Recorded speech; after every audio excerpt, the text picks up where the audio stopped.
At 5:30, after 40 years behind bars, a convicted child rapist is going to be released. Two experts say Wayne Chapman is no longer sexually dangerous, but police are unhappy, and neither is the family of a Lawrence boy who vanished in 1976.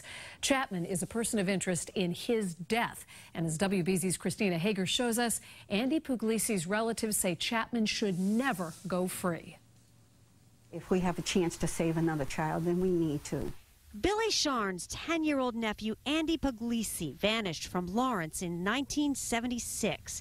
Back then, police called Wayne Chapman a person of interest. He was convicted a year later of raping two other local boys, and now officials with the Massachusetts Department of Corrections say he could be released from MCI Shirley as soon as Wednesday. Certainly we would have liked to have been notified. Lawrence Police Chief Roy Vass. I know that there's some members of this department directly that were friends with Andy Puglisi, so it certainly strikes home here.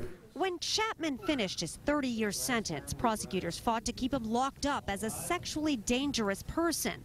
This year, when he petitioned for a review, two psychologists the state considers experts said he's no longer a danger. Theoretically, he's done his time, served his sentence.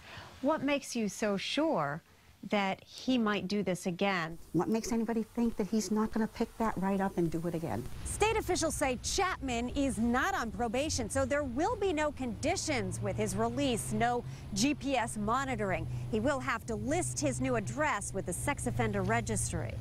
And one of the things I think we need to do is take a look at the statute and see if there's some adjustments that should be made there. More than 4 decades behind bars.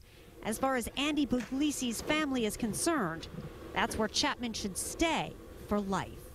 That's what was my hope, that he would stay in jail long enough that God would take him. In Lawrence, Christina Hager, WBZ News.